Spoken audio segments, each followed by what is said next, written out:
Sometimes joke about it, Robin had it finished. Thank you, Diane, for the introduction. When I started looking into this topic, I thought I might have answers. And I can tell you I have not the answer, but there are many answers. I also found that there's a lot of information. You can go onto YouTube and spend a week watching videos, some of them good and some of them terrible. As an example of the terrible, this is an, I think, AI generated image of the Edmund Fitzgerald. It isn't the Edmund Fitzgerald. The Edmund Fitzgerald doesn't look like this. The name is not painted like this. It doesn't have a stack in the middle of the boat. The stack should be here. It doesn't have portholes all the way down the side, like some kind of an ocean liner. And they're taking the superstructure off it. And it did not have to sail through that tsunami. I mean, this is completely unrealistic. So is that an AI? Is that what? Yes, I think it is. Which is more artificial than intelligent, but Yes, yeah, it is. Waves. Yeah, completely unreal. That's what it really looked like. Yeah. So you can see where the stack is. The engine was aft, not up in there behind the pilot house. I mean, even the wind is blowing from 3 different directions in this picture. imagine how long the propeller shaft was on that. Yeah.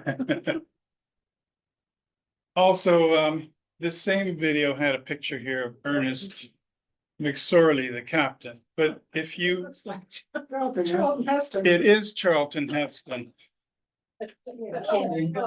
Yeah, it's Charlton Heston. Can I advance? It doesn't seem to want to jump ahead here. It's up there. Oops, wait a second. Take it back. Yeah, there's Charlton Heston, being called Captain McSorley.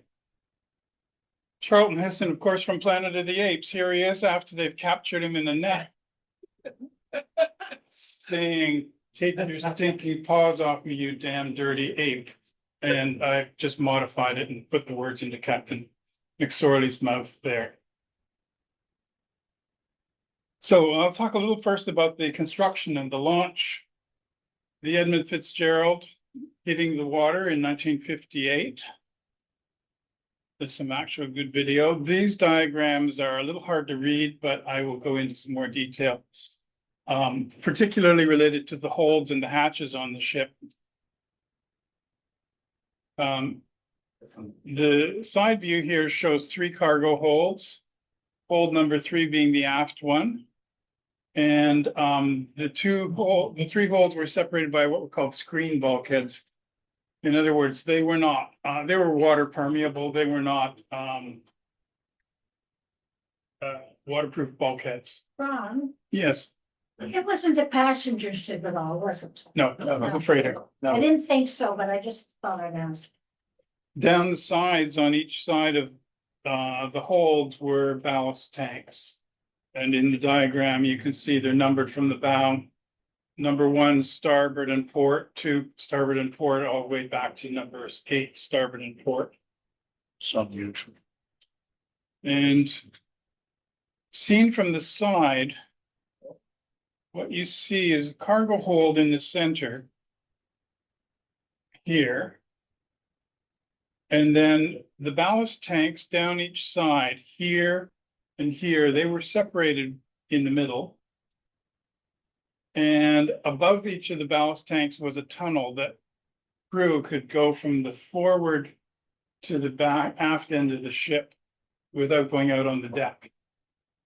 And then the hatch covers covered entranceways into the cargo hold.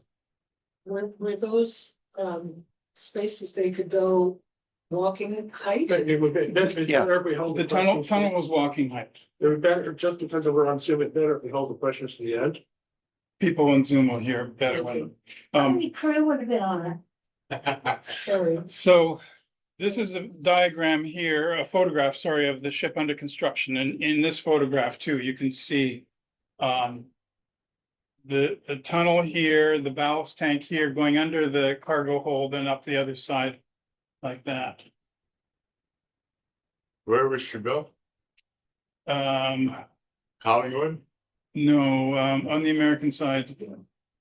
Somewhere in Duluth, isn't it? Yeah, think but it might have been guys, Duluth. it'd be better if we hold the questions. Yeah, we'll get the questions at the end because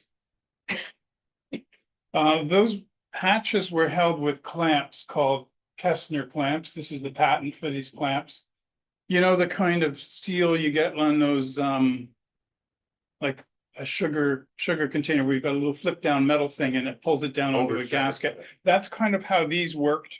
They had a couple of pins and a sort of a long fork, and you could put the fork on the two pins and pull it down like that. And then the top part of the clamp could be an adjustment screw for tightening beyond pulling it down like this, but they were pulled down that way. And here's a picture of the hatches open and the clamps sitting open as well. So you can see what the hatches looked like a bit. Here's a picture of the Edmund Fitzgerald #1 hatch, which was the one closest to the bow. There were 21 of these hatches along the length of the ship, and each hatch had 68 clamps. Whoa. So that made altogether 1,428 clamps along the ship. So you can see here, these are the clamps, 6 on a side, and they run every 2 feet down the side like that. And the hatches also sat on a 24-inch coaming like that. Each hatch cover weighed 7 tons. Just a little, then you can see the screen at the top. Oh, okay. Each hatch cover weighed 7 tons, and there was a gasket around each of the hatch covers. So you could seal it up with these hatches and clamps. Here's another view with the hatches on and the clamps on, with maybe the odd exception, along the spar deck, which was the area of hatch covers. So the spar deck I've drawn in here and numbered the hatches just so you have a top view. The cargo carried on the Edmund Fitzgerald was taconite, which is a semi-refined form of iron ore, formed into pellets that could be poured easily and that fitted nicely, worked into blast furnaces and so on. This is the Edmund Fitzgerald unloading. At the time of its sinking, there was a weather system developing, and the Edmund Fitzgerald and another ship called the Arthur M. Anderson were tracking, going from the Edmund Fitzgerald left from Duluth, and the Arthur Anderson left from 2 harbors. They were traveling more or less together. The Arthur Anderson was a little ahead, but the Fitzgerald overtook it and eventually moved out in front. It was the slightly faster of the 2 ships. You can see the route that they're taking, though, and the route that they're taking is in response to the weather, because they were concerned about a weather forecast that was bringing a front up from the south, and they wanted to go up against the Canadian shore to avoid some of the impact. This was the weather map from the day of, but at 7 in the morning. And you can already see there's a lot going on right in this Superior area. Like that. More recent studies have sort of interpolated the time slots and given a better idea of the wind strengths and directions all the way through. So at this time, or closest to the time of sinking at 7 p.m., it sank at 7:10 or 7:20. You can see where the wind was strongest, and you can also see an X marked here where she sank. And so it was really in the strongest wind at that time. Where's the X? Guys, help me. The X is Oh, okay. right there. Right. So, this analysis is quite recent from 2013. And the same, analysis, no, 2006, sorry. The same analysis also looked at wave heights. And the wave heights, because it was such a long fetch across the long stretch of the lake, the waves were actually pretty much at their maximum right in the area of sinking. Something in the range, for significant wave height being like the average, between 8 and 9 meters. So pretty substantial. The ships on the scene, I mentioned the Arthur Anderson. It was actually longer than the Edmund Fitzgerald, but not at launch. 120 feet were added to its midsection partway into its life. It followed and had in view and was in radio contact with the Edmund Fitzgerald at the time. And you can see actually how similar these two ships are. There's the Edmund Fitzgerald. There's the Arthur Anderson. I mean, they are very similar ships, but one survived and one didn't. The Arthur Anderson is still on the water today. So from 1952, its time of construction until 2024. Oh. Yeah, French waters. just a different paint job and a couple of other details. It's got a self-unloader and so on. Another ship in the field at the time was a saltwater ship called the Avafors. It was heading into the west, so it was going the opposite direction. There was a little bit of radio contact, though, between the Edmund Fitzgerald and the Avafors. This was a Swedish ship, but it had a North American pilot on, so they were talking. The Avafors was observing the height and sort of closeness of the waves, comparing them to ocean waves, where the ocean waves tend to roll more. These were much shorter and steeper waves, which is sort of a freshwater characteristic.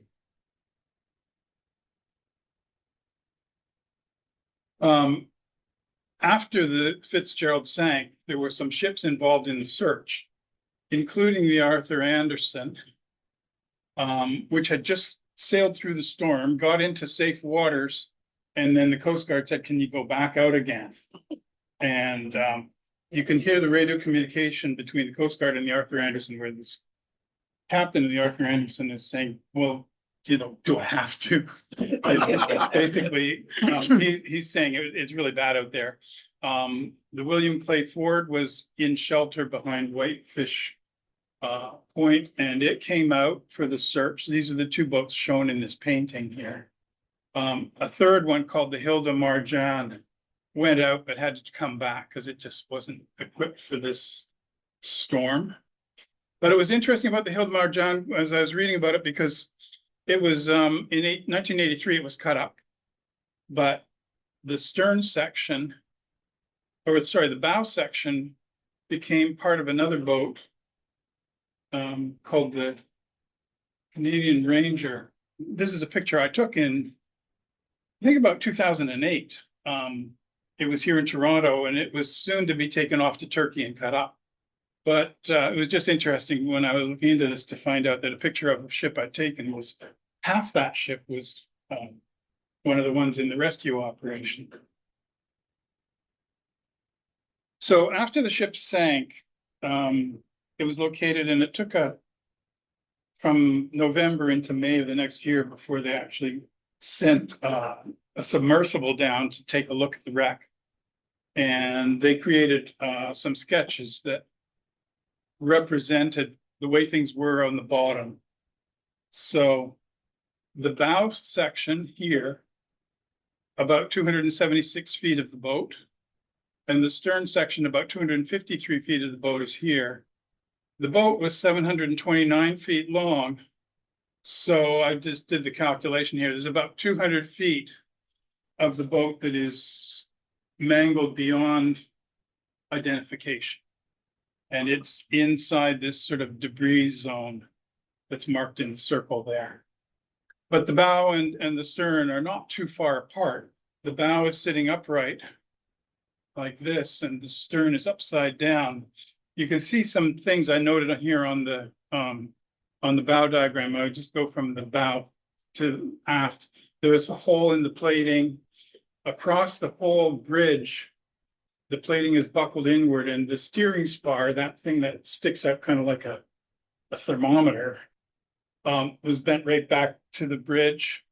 The pilot house windows are gone. The radars are missing from the top of the radar thing. The number 1 hatch cover is collapsed inside the hatch. The number 2 hatch cover is missing altogether. Number 3 is intact. Number 4 is covered, so they don't really know, but it's obviously going to be intact if it's holding all that silt.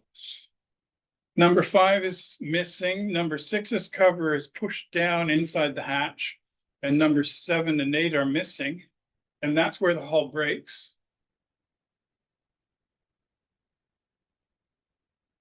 These are bow and stern views of the same.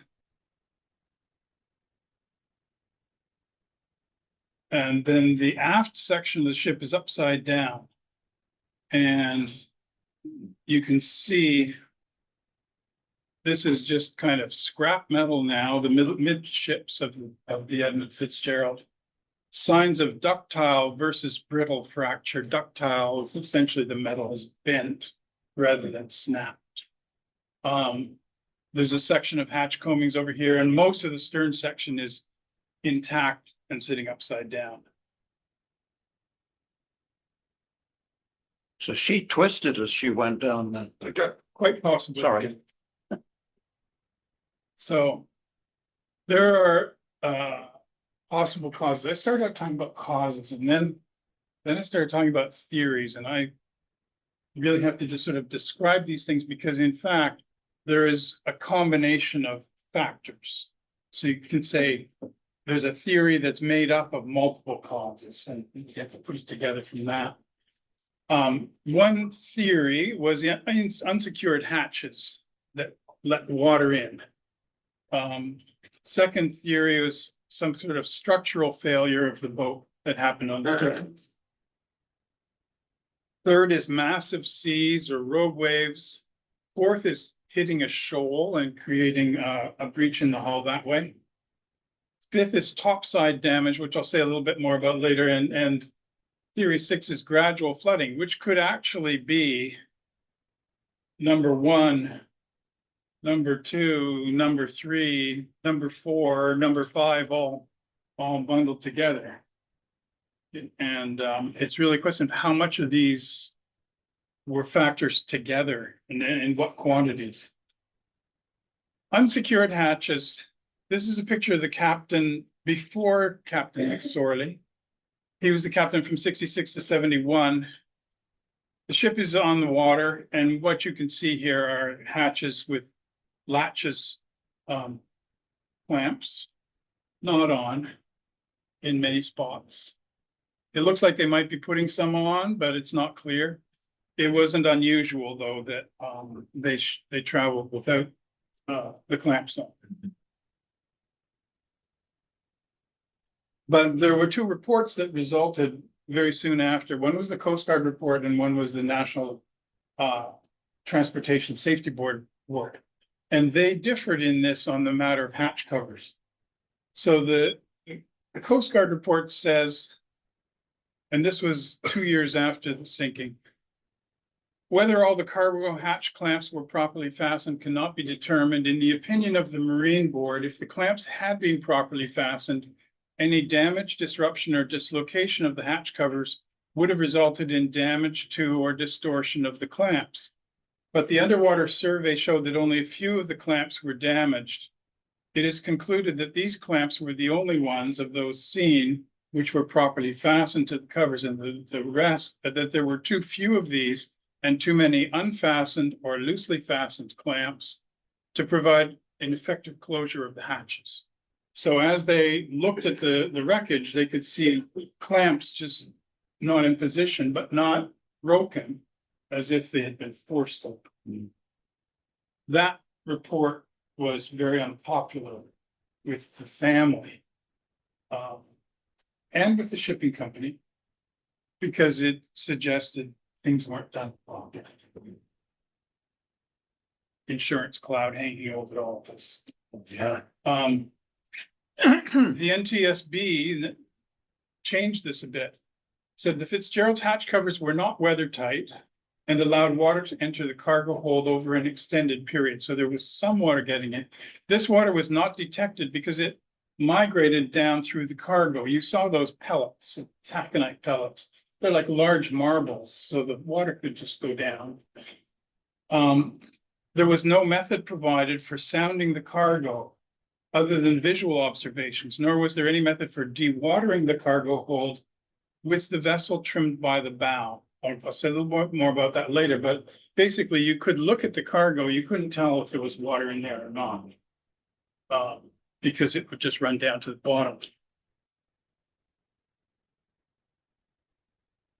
The idea of a structural failure on the surface, and I thought what I would do is go back to the summer before last, to another one of these freighters, the Michipicoten, that out on Lake Superior experienced a fracture in calm water.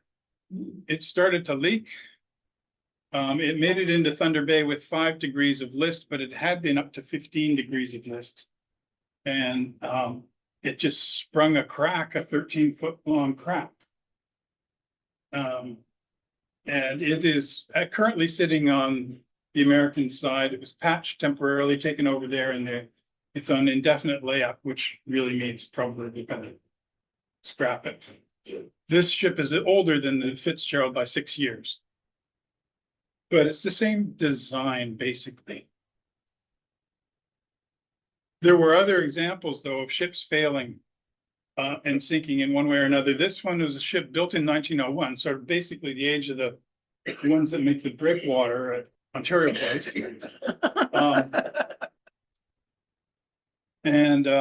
It sank in 1953. It swamped and sank in a storm. 31 crew, 14 survived, and the wreck was located just 2 years ago on the bottom of Lake Superior. But the hatches are different here. These are called telescoping hatches. The sections would slide across and stack up. And what you needed to do with these in bad weather was to put a tarpaulin over top. But if you didn't do it before the weather got bad, you wouldn't be doing it at all. And that's basically what happened to that one. This was another one, the Carl Bradley. It sank in 1958. It was built in 1927. There's a sort of an artistic rendering of it sitting on the bottom of Lake Michigan. 35 crew and 2 survivors. It broke amidships, as you can see in the picture down here, and was discovered on the bottom in that shape. So that was a pure structural failure in a storm. And then another one more recently was a ship from 1906, but it sank in 1966. The Daniel Morel. It fractured and sank in a storm on Lake Huron. 1 survivor out of a crew of 29. He was lucky to survive. In fact, on the crew was one of the people from the Bradley, I believe. He survived and then died on this one. This one broke in half, and they were in lifeboats.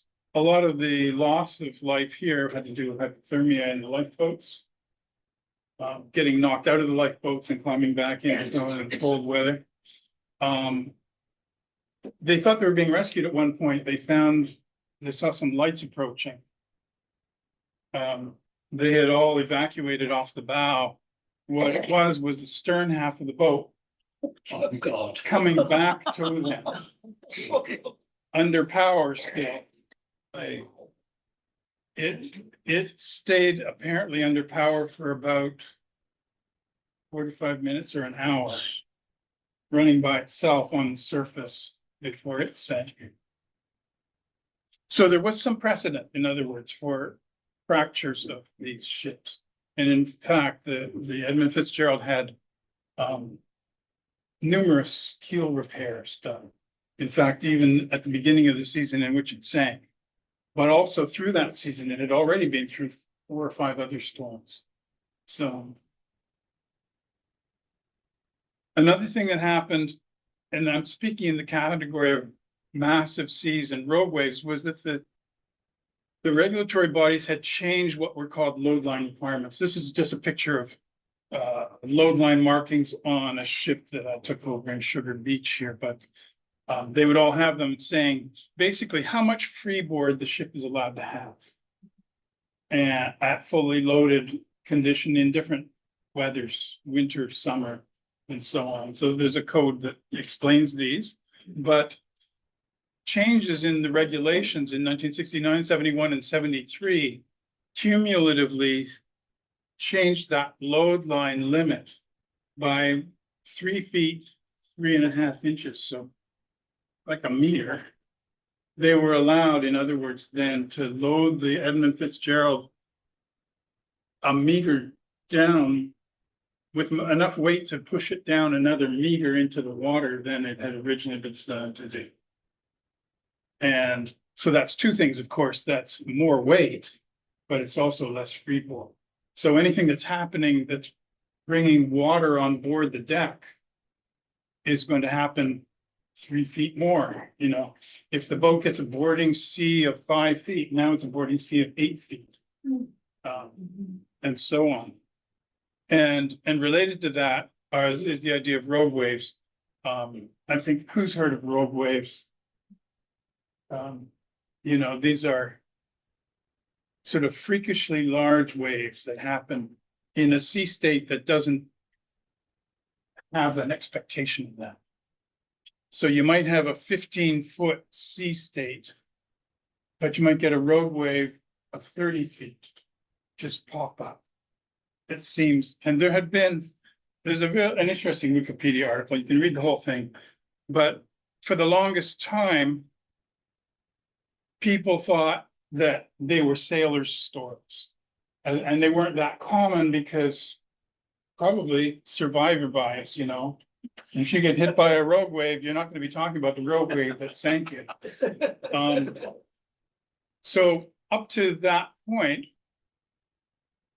you know, indications of rogue waves were things like lighthouse windows being broken 150 feet above water level and things like that.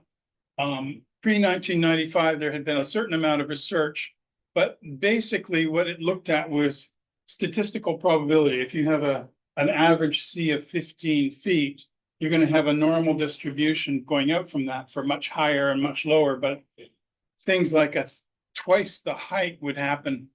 It says, like, so it's saying here, like with a significant wave height, SWH, in a storm sea with 12-meter waves, the model suggests that a wave 15 meters high would hardly ever occur, and one of 30 would only happen once every 10,000 years. You know, the probabilities. But what was eventually sort of in the realization was that it's happening more often than that. So that it's not a normal distribution at all like that. Research started coming on that, but it was really only in 1995 that a wave of this type was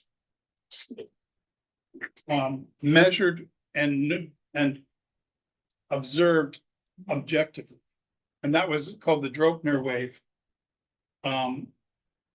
It was in the North Sea on an oil rig, and they measured the wave with precise instruments, and it was measured in more than one way. And it basically said it happens.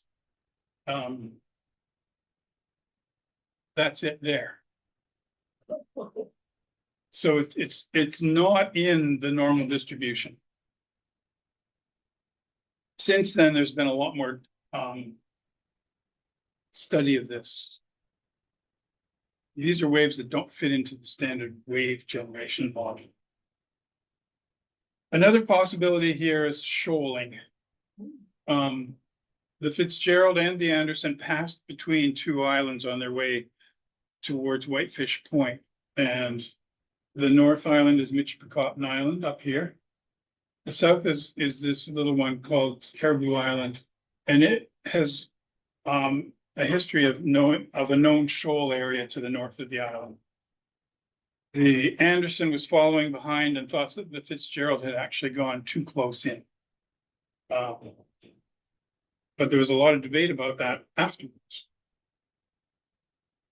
That's Caribou Island. It's only 500 meters. It's just a little island. And the charts here show shallow areas to the north of the island. After the sinking of the Edmund Fitzgerald, they found they had to redo these shoal patterns and redo the charts. The charts were dated from 1919 and were considered that accurate.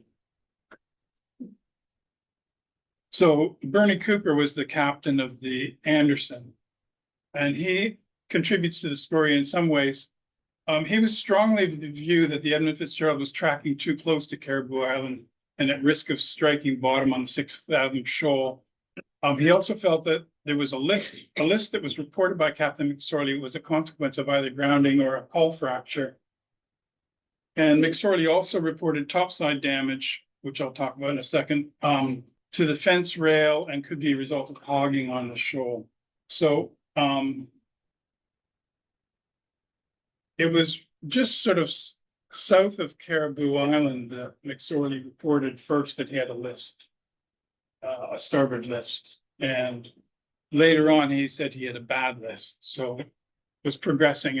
And Anderson asked, the Anderson asked if he had pumps running, and he said yes. But he wasn't keeping ahead.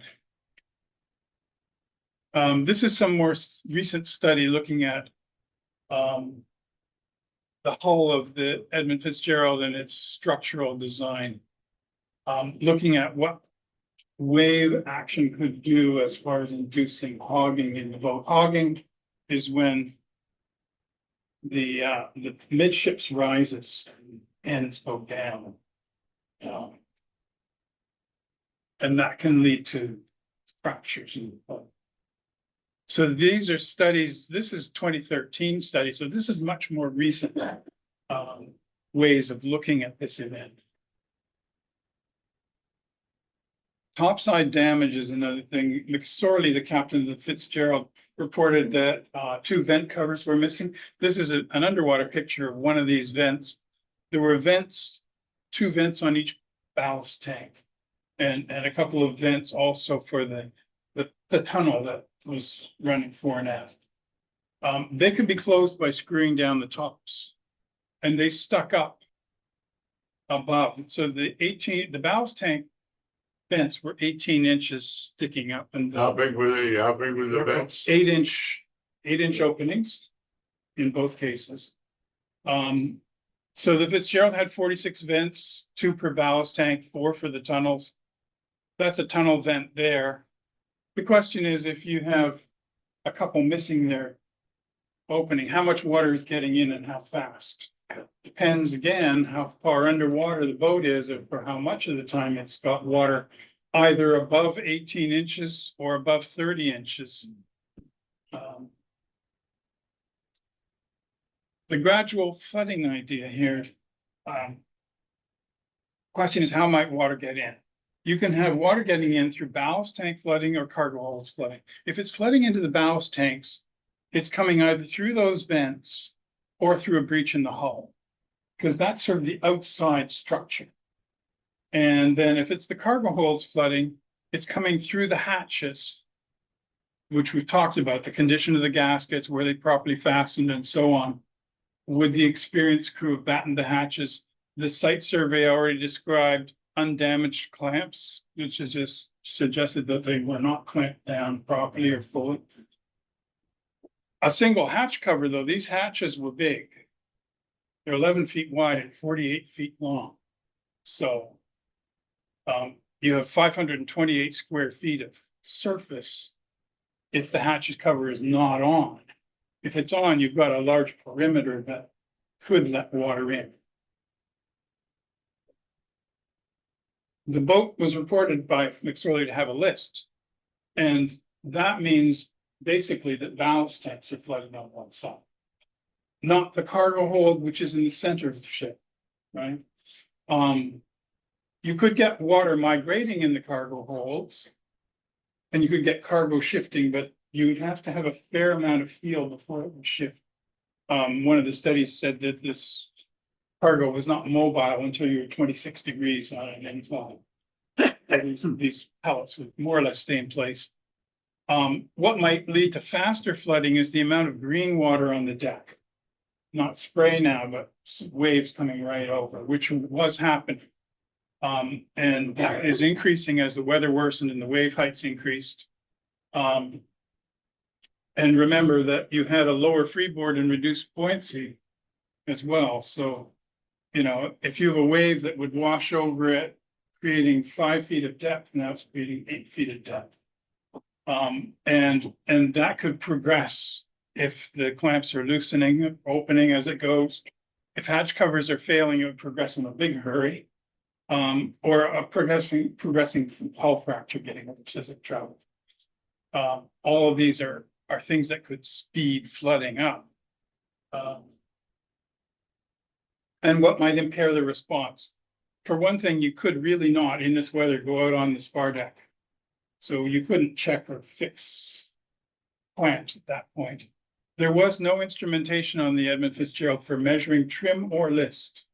So you could actually not, McSorley wouldn't necessarily know how much down by the bow the ship was.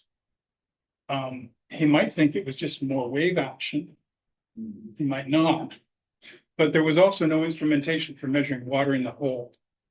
And water in the cargo, as I said, not visually detectable, would be underneath all these tactical pellets.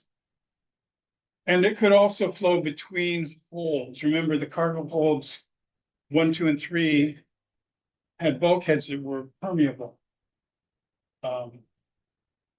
And they didn't put in more bulkheads because they wanted to be able to move cargo around when they were loading with bulldozers. They actually lowered bulldozers down into the holds and pushed cargo. So there was also the effectiveness of pump systems, which I don't think there's enough has been said about it.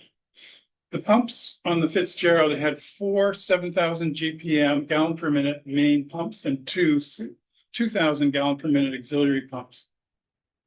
The NTSB report says the ballast system could be used to dewater the cargo hold through 2 suctions located at the aftermost end of the number 3 cargo hold, port and starboard. Well, okay, so that's where they're talking about there. But if the ship is down by the bow, water in the cargo hold is going to be flowing towards the bow. It's not going to be, it's not going to be pumping from there. Jesus, right? And then here's another thing on the starboard list. The ballast tanks were watertight compartments connected to pumps in the stern via pipes with intakes near the center line. So here are your pump locations. If you have a list and you've got water in the ballast tank, it's not going to get pumped out because it's being lifted by the list of the ship. So, you know, I've drawn this with 22 degrees of list. But obviously any amount of list until it gets up to there is not going to be pumping out at all. Yep. So any ingress of water could be running forward and could not be getting pumped out of the cargo hold and the ballast tanks will also run them. Then I'm going to sort of diverge a little bit, talk about 3 famous sinkings here. You've got the Titanic, the Bismarck, and the Fitzgerald.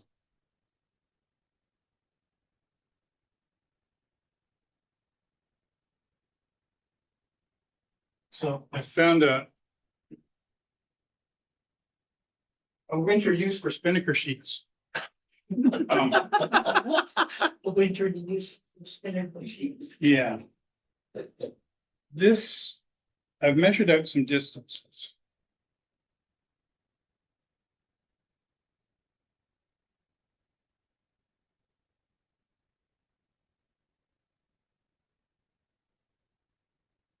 Okay, here's number one. So I've measured out 12.5 feet. Maybe one person can take an end there and just stretch that out. And I can get out of the chair.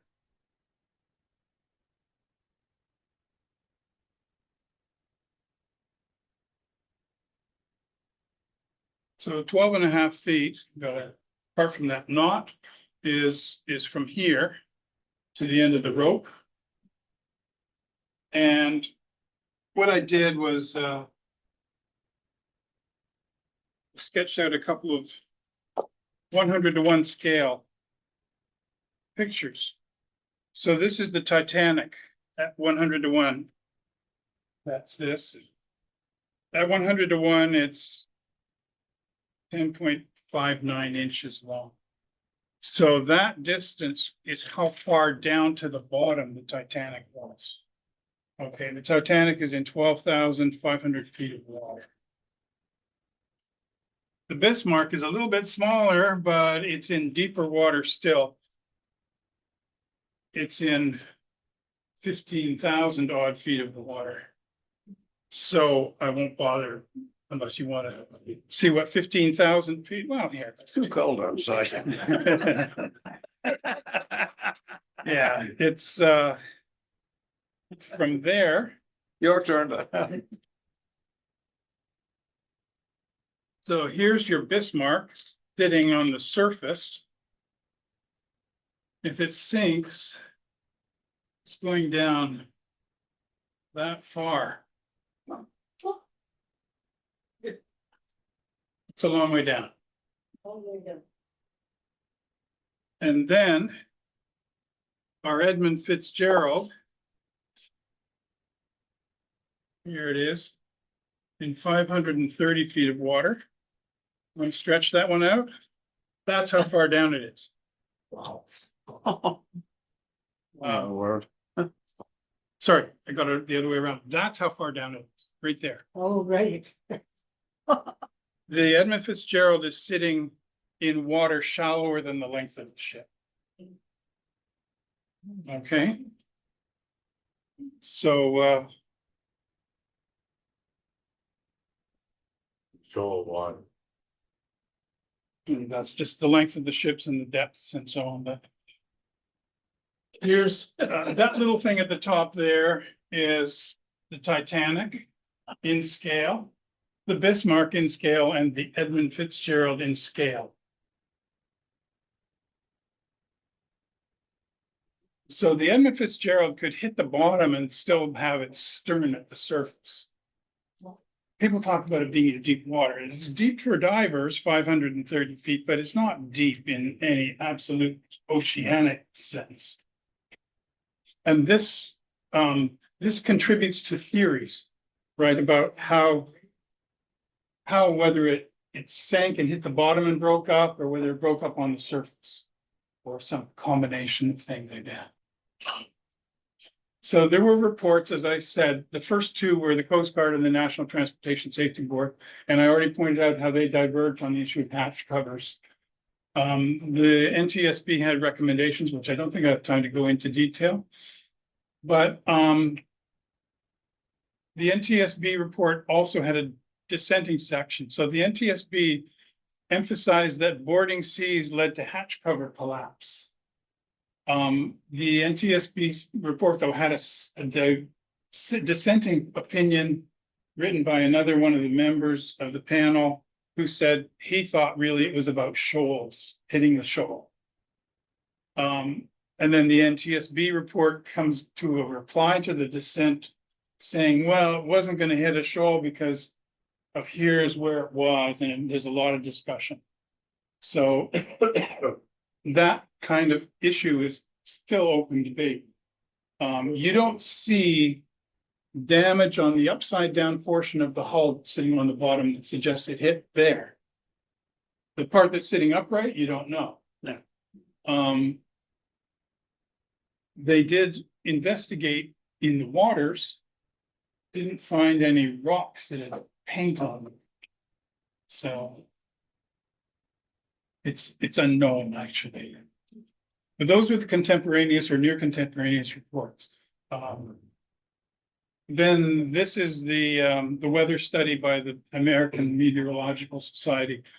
And I showed a couple of things coming out of that study. This was 2006.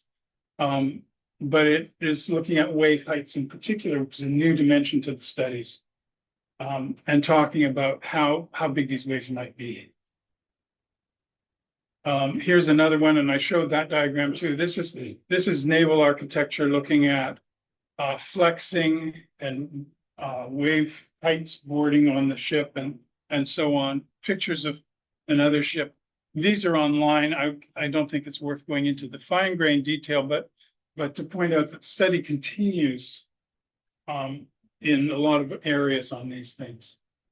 And I'm not going to read this, but this is their theory of what happened. That something broke off vents, valve tanks started to flood. Then some large waves broke windows on the back of the forward house. The Arthur Anderson reported waves coming from astern on the rear quarter, all the way across the boat and flooding the pilot house. So we're talking about 40 or 50 feet up from the water line. So at those depths of water sitting on the boat, you might find hatch covers just getting pushed right in. And there were some studies about how much pressure these hatch covers could withstand, how much static water pressure. And then it goes on from then talking about things like, with that happening, if the hatch covers break, then it's flooding and sinks and breaks on the bottom, or whether it breaks going down, so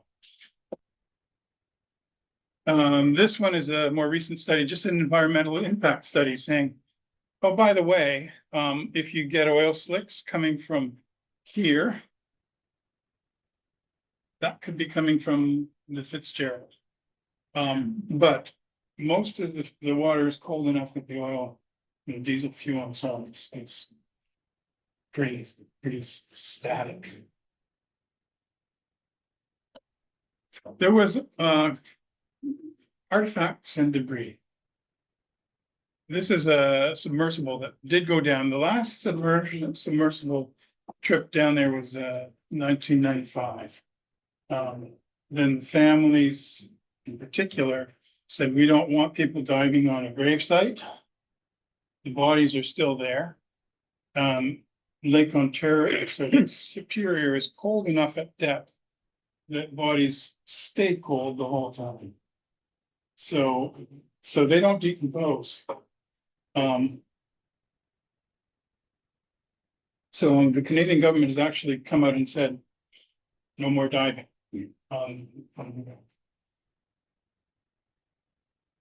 This was one of the lifeboats that was pulled out of the water and the state it was in. This is a metal lifeboat pulled apart by the force of that sinking. So you think even if you managed to get into a lifeboat, you probably would not get out of it alive. This is one of the anchors of the Edmund Fitzgerald. This is not involved in the sinking. This was pulled up from the Detroit River at some point in the pre-70s, early 70s. The Edmund Fitzgerald lost an anchor in the Detroit River. How do you lose an anchor? I don't know. I mean, look at that shackle. It's like this size. But after the sinking, they pulled it up and used it for a memoir.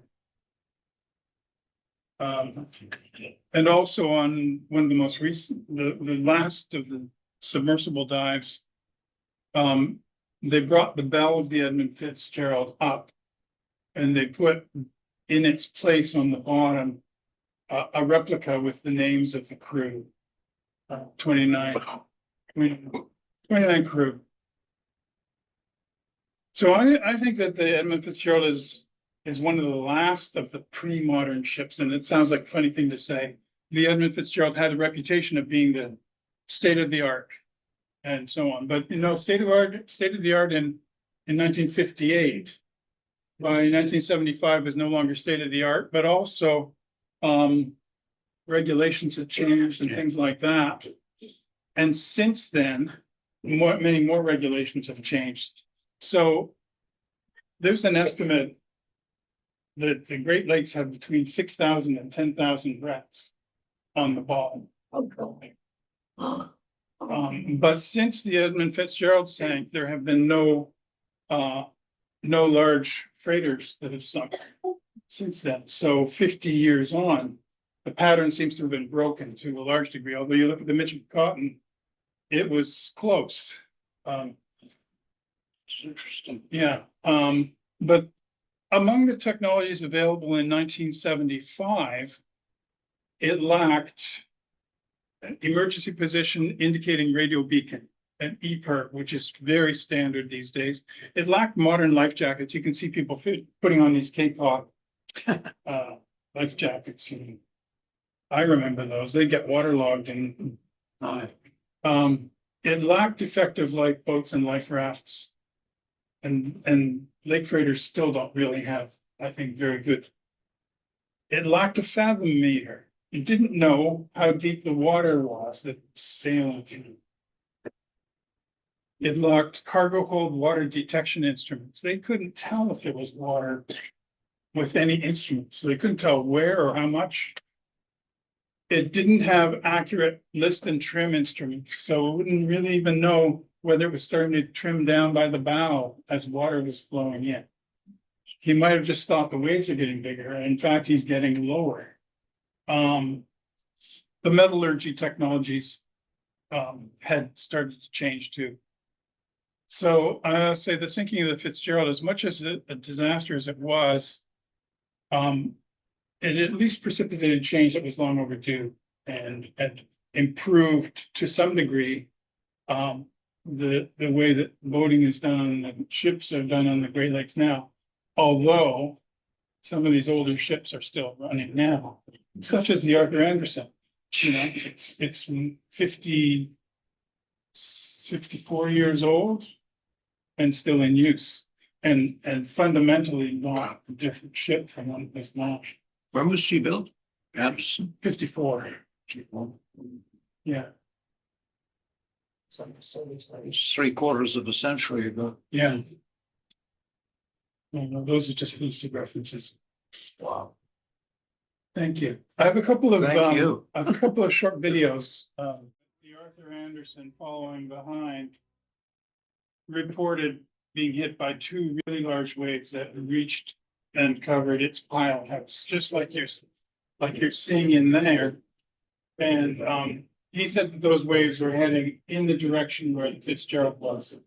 And the other thing was that the captain of the Fitzgerald reported that he had not seen waves like that in his career, and he'd been on the lakes for 43 years. So there are a lot of factors. How it all sorts out, it's a little hard to say, but a ship that's already compromised structurally or that is already leaking, if it takes a large wave, is going to have real problem. Any questions? Yes, Philip. Yeah, was there any reason given why the loading parameters were altered? Ships could carry more per cargo per Whether that's a good reason, economics. yes. Yeah. But there was no specific reason it was allowed on this ship as opposed to other ships. No, in fact, changing those load limits also might have been a contributing factor to structural failure, both on the water, but also because some of these ships were grounding at the loading docks. Because they're loading 3 feet deeper into the water than they were before. Jim. Congratulations on this extraordinary, wonderful detail. So, have you presented it to an engineering school? No. You should market this again. Well, there are lots of really very good YouTube videos at the moment that also, I can maybe give Diane the information, you can send them out, so. I mean, there are bad ones and good ones, but the good ones are very good. There's one that in particular I thought was very good. It would be great if you would do that. Yeah. Even the Wikipedia. On the, George has got his hand raised. Go ahead, unmute yourself, George. Are the number of hatch clamps on the Edmund Fitzgerald typical for contemporary ships? They were typical for ships built at the time, and things haven't changed a great deal lately. Most of the ships now on the lakes have been built, none have been built in the last 30 years. So they're pretty much all like that still. Okay. The second thing is, I'm not sure of the state of water levels, but at some points, ships couldn't be loaded as heavily because of shoal water in the Detroit River. And I wondered if in 1975 we had high water levels and therefore ships were being loaded to their maximum. That's a good question. Lake Ontario, all the Great Lakes levels vary. I used to get those water level bulletins. I had a big stack of them come in through the mail over the years, but Lake Superior varies less than the other lower lakes. But it would be interesting to look at 1975 and see whether it was a low lake water year. Well, I wasn't thinking of Lake Superior. I was thinking of where the ship was headed and were there any restrictions on its intended voyage that would have restricted how much it could carry. No, I don't think so. Okay. They loaded, in fact, apparently the Edmund Fitzgerald cheated a little bit. They loaded less than the amount of fuel that they needed for the trip and refueled at Sault Ste. Marie after crossing Lake Superior. They were going to Detroit, and I don't know what the details are in Detroit. But if you listen to Gordon Lightfoot's song too, it's got the wrong starting and end points for the trip. So don't take your facts from the song. Yeah. Yes. I know that loading is a critical matter in trucks, that because of different load limits in different states, they don't fill their fuel tanks in certain states, and they wait till they cross the state line to fill up or to top off the tanks. When they load these taconite carrying freighters, they have a light system, red or a green. And if it's green, you're down on the starboard side, you need to put more weight into the cargo holds on the port side and so on. They're trying to get it balanced, port and starboard, and also to get the correct trim bow to stern. So I think that when the Edmund Fitzgerald left on this trip, it was something like 4 inches different down on the stern by 4 inches over the bow, and they would do that to keep the propeller in the water, things like that. Okay, yeah, Marie just put in the chat that it was a high water period on Lake Superior. Okay. Sherry, How many crew would be on? there were 29 people. 29. And They what all would be went? the length of it, the ship? It was 729 feet long. 721? Yeah. Wow, Yes. I'm wow. wondering about the age of the clamps. Do you think they were past their best before date? You know what I mean? Like the clamps getting fatigued, you mean? Yeah. There were questions about more about the coamings than the clamps. There were people afterwards saying to get the clamps on properly, sometimes they would have to get people standing on the cover to get it down. that sometimes the coamings around the hatches were banged by the loading equipment and things like that. So things could get out of alignment that way. And then also if the Fitzgerald had a notable amount of flex. A lot of the mariners on board realized it flexed. Twist. Yeah, it was doing this kind of, As opposed to. it was doing this.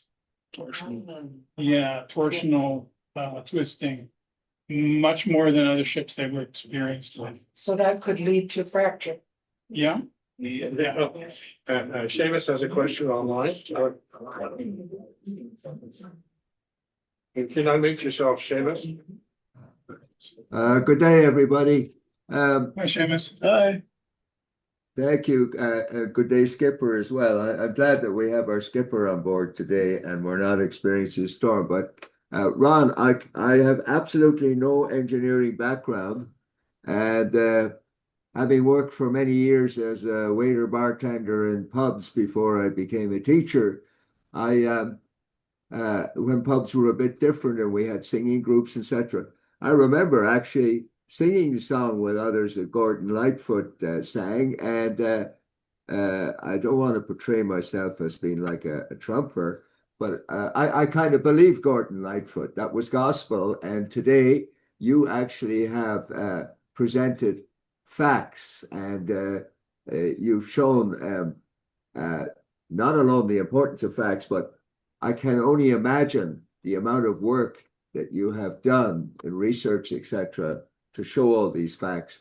And I thank you. I'm coming away now with a totally different picture about the possibilities of the end of the Edmund Fitzgerald.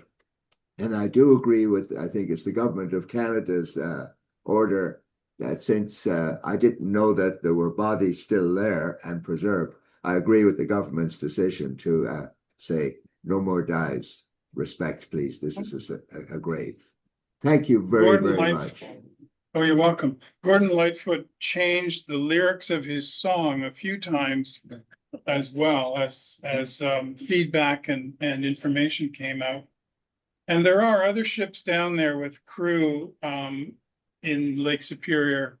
I forget the one, I saw one video where they dive and you can see the body of the person. It's like they've been there since 1928.